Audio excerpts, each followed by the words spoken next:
Hello everyone, my name is Anjali. Welcome to my channel. Today I'm gonna let you know what are the art supplies that I use. Okay, so the paint brushes that I use and my favorite ones are the Princeton Neptune series paint brushes in the size 12 and 4. These gouaches are from Brustro company and I have been using it from a very long time now. The watercolor pans that I use are Currents and Terrain watercolor confections from Art Philosophy Co.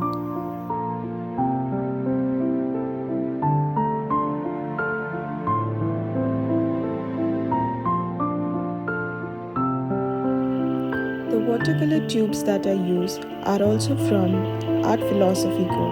and Indigo is one of my favorite watercolors from this brand. So one of the best sketchbooks for watercolor and gouache is from Zen Sangam, the watercolor series. It is best for light wash of watercolor and heavy gouache colors. So this sketchbook has 50 pages. It is of 245 GSM. It is 20% cotton and it is a cold pressed rough grained watercolor paper. You can use it for mixed media, light wash watercolor and gouache and acrylics. You can follow Zen Sangam on Instagram as well. This sketchbook supports heavy wash. As you can see, the paper here is very thick, so it does not leak on the next page and the paper does not bend as well. It comes with a storage compartment in the end, so you can store your things. Here are few of the gouache paintings that I have done. Here you can see I have done light wash watercolor painting as well. Few other watercolor and gouache paintings that I have done in this sketchbook and it has turned out to be very pretty.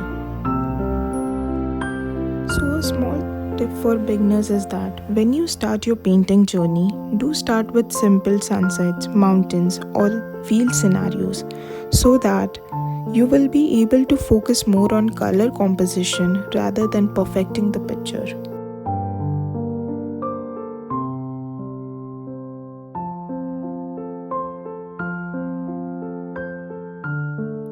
So another sheet that I use for gouache painting is watercolor sheets from Anupam. It is 300 GSM and it is A6 size. So these are the best watercolor papers that I have found till date, which is for gouache painting. So here you can see few of my gouache paintings. The colors blend very nicely on this paper. It is very smooth. I have also done few mandala art with the base of watercolor. It has turned out to be very good. So the next thing that I use the most for my watercolor painting is the Chitrapat 440 GSM rough green texture watercolor paper. So now I'm gonna paint a watercolor seascape using watercolor confection pans and watercolor tubes. So here the pans that I have used is Current.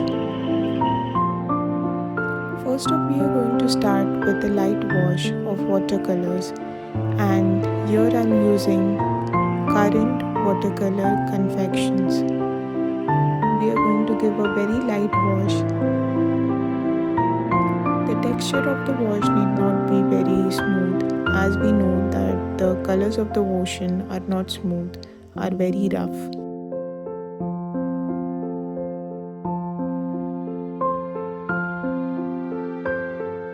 After we have given a light wash all over the paper, we are going to start with heavy wash. We are going to darken most of the parts of the ocean so that we can give a rough texture to them. We are painting different depths of ripples and waves over here. I have increased the speed of video here because I know you guys do not want the video to be very lengthy or boring.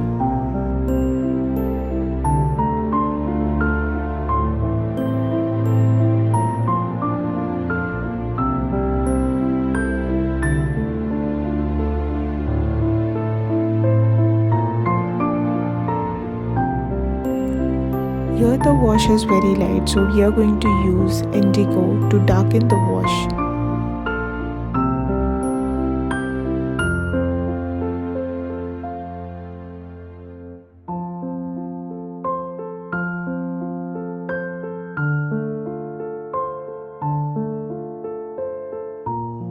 Darkening other places of the ocean with indigo for it to look little dramatic and to give a depth.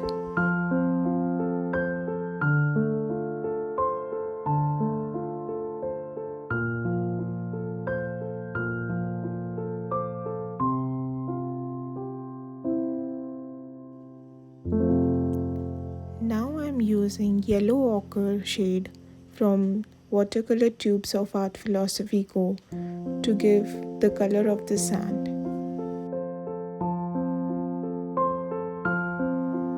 Just a light wash will do, as we do not want the sand to look very vibrant.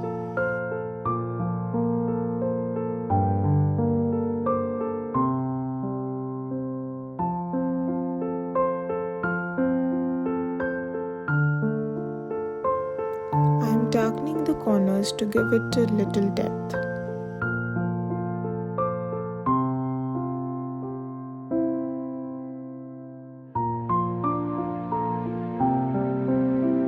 The wash near the ocean is very light to give it a structure. Now I'm using burnt umber to give little effect to the sand.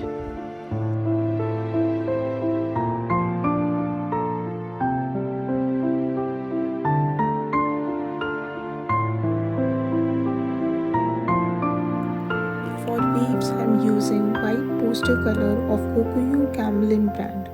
This works best if you do not have white gouache.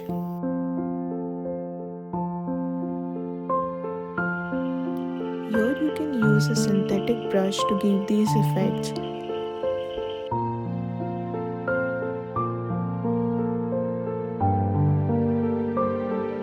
For the strokes to look like this, you have to use your hand in a very light manner and push away the strokes from the sand.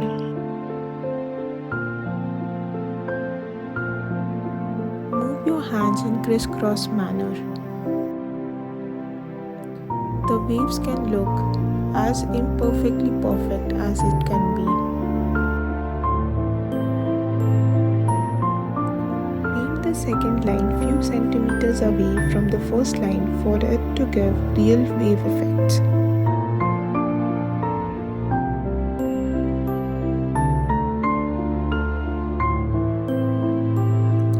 Use the same technique, light hand strokes in a crisscross manner will help the waves look more realistic.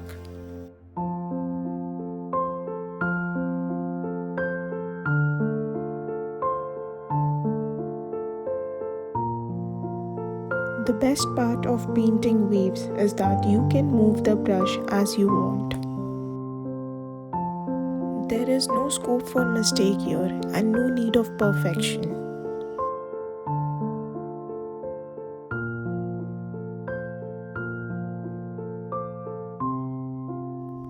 You can just play with your colors here and the painting will look as real as possible.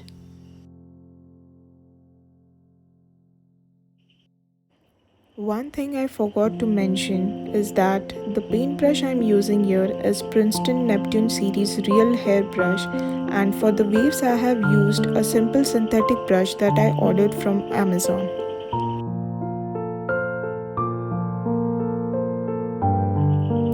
I will link down all the products that I have shown and used in this video.